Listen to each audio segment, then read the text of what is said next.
Sud Radio, l'œil de l'expert.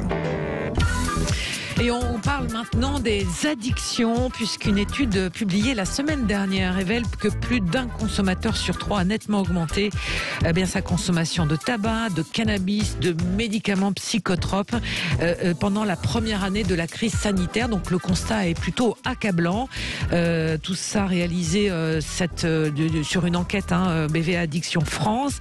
Elle montre donc l'impact de l'épidémie des restrictions sanitaires sur le moral des Français, ce qui favorise malheureusement les conduites addictives à risque. Alors on en parle avec notre invité tout de suite, l'œil de l'expert Bernard Basset. Bonjour. Bonjour.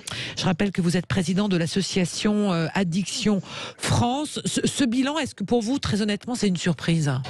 Le constat. Je dirais que pas vraiment. Ce qui est une surprise, c'est l'ampleur de l'importance des consommations. Mais c'est vrai que quand on a commandé cette enquête, on avait quand même l'hypothèse que le confinement, cette période de pandémie, pouvait accroître les consommations. Ce qui est surprenant, c'est l'ampleur, effectivement. Quand vous dites l'ampleur, c'est que là, on atteint des seuils qui aujourd'hui sont sans retour, ou là, il y a véritablement une mobilisation générale à avoir pour la santé des Français? Non, on ne peut pas dire que c'est sans retour. Et il y a une mobilisation à avoir, effectivement. C'est un indicateur très important de savoir que la consommation de tabac, de cannabis ou de médicaments a augmenté pendant cette période d'un tiers, quand même, chez ceux qui ont consommé auparavant.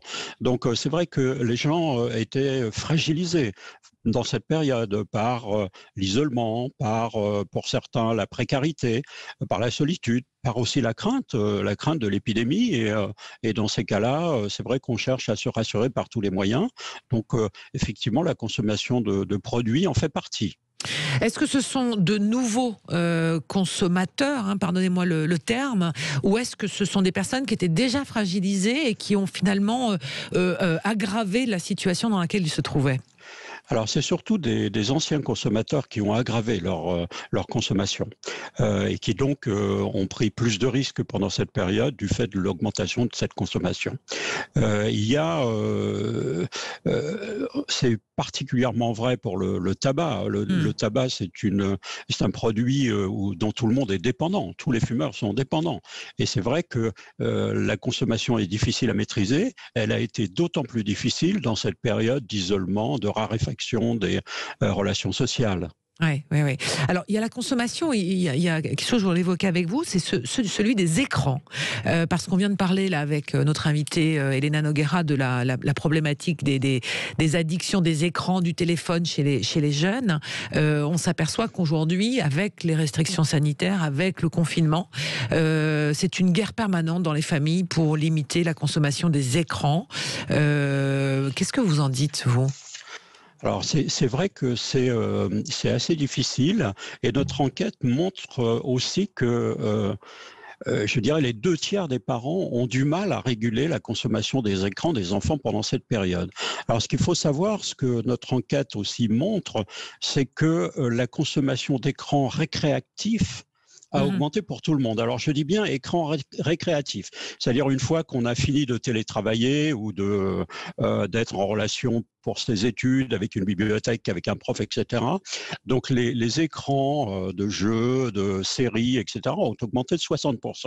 Alors ils ont augmenté de 60% pour les adultes, mais ils ont aussi augmenté pour les enfants auxquels vous faites allusion. Ouais. Et notre enquête montre que les 2 tiers des parents ont du mal à réguler. Or, c'est très important de réguler la consommation d'écran chez les enfants. Comment on fait ? Eh bien, on pose des règles.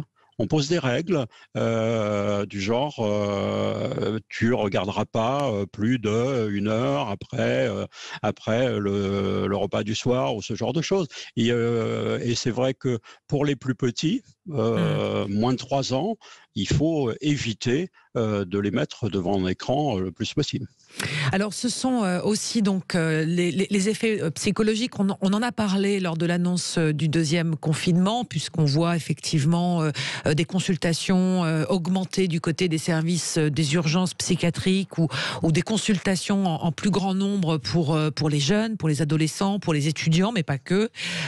Aujourd'hui, est-ce que le conseil que vous donneriez, c'est que de toutes ces addictions addiction aujourd'hui qui pourrait dans notre inconscient être liée à une situation un tout petit peu paradoxale, c'est de malgré tout consulter un professionnel de santé pour en parler au moins déjà.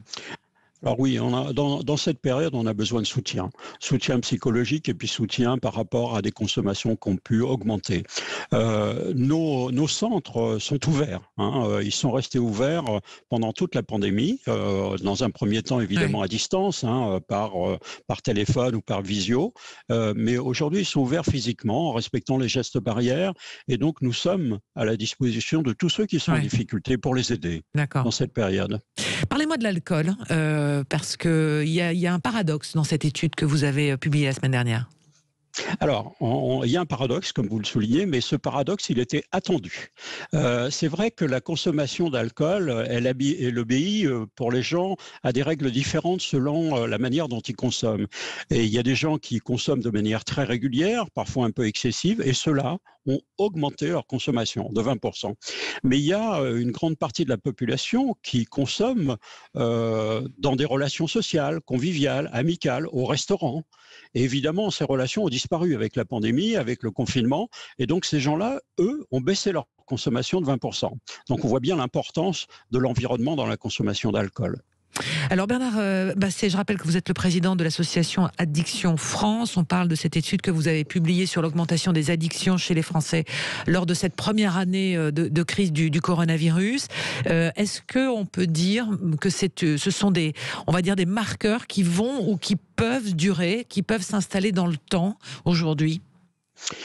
C'est clair que cette augmentation de consommation de produits psychotropes, légaux ou illégaux, dénote une fragilisation de personnes.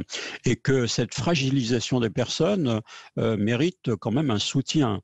On ne peut pas dire qu'elle soit irréversible, mais c'est un point d'attention individuel envers les personnes qui souffrent, mais un point d'attention aussi de la part des pouvoirs publics qui devront tenir compte de ces augmentations pendant la pandémie.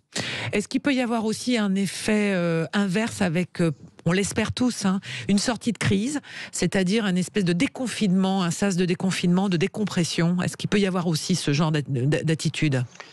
Je pense que c'est ce qu'on espère tous. Je pense que ça se produira, en partie au moins. C'est vrai que toute l'anxiété liée au virus, à la crainte d'être contaminé, toute la solitude qui est liée aux difficultés de rencontrer ses proches, qui peuvent être éloignés, vont disparaître. Alors, c'est des facteurs qui prédisposaient à ces consommations qui vont disparaître. Alors, par ailleurs, comme je viens de le dire, par contre, les relations sociales vont reprendre et on sera plus amené probablement à consommer de nouveau de l'alcool pour ceux qui n'en consommaient pas beaucoup. Mais est-ce qu'il peut y avoir un effet justement euphorisant à l'inverse, où ça dure un temps et puis après ça se régule ? Oui, je pense qu'il y aura l'effet libératoire. Le virus va disparaître, on va être vacciné, on va tous ressentir une bouffée d'optimisme et de joie à l'idée de revoir nos proches, les serrer dans nos bras, nous se faire la bise et tout. Et c'est vrai que c'est plutôt une période qui sera sympathique. Bon, et après la période d'enthousiasme, on rentrera tous, je dirais, dans un état d'esprit habituel. C'est probablement ce qui va se passer. Mais le conseil, c'est qu'aujourd'hui, il faut être conscient de ce que l'on est en train de s'infliger, je dirais. C'est le conseil que vous donneriez, vous, de votre côté, et donc de consulter malgré tout. Alors moi, je donnerais deux conseils. Le premier, c'est d'observer sa consommation, de la mesurer en quelque sorte, parce que c'est vrai qu'on se laisse la noter, on se laisse aller, donc la mesurer, de la noter. Et puis le deuxième, c'est, vous avez raison, c'est de consulter un professionnel si on sent qu'on est en difficulté. Ne pas laisser s'installer toutes ces choses-là. Merci beaucoup Bernard Basset. Je rappelle que vous êtes le président de l'association Addiction France, et on évoquait avec vous cette étude que vous avez publiée la semaine dernière avec l'Institut BVA, l'impact de consommation d'alcool, de tabac, d'antidépresseurs chez les Français qui a fortement, malheureusement, sans surprise, augmenté pendant cette première année de crise du coronavirus. Merci beaucoup, et je renvoie également à votre site pour tous ceux qui souhaiteraient avoir des informations ou être orientés pour prévenir tout ça.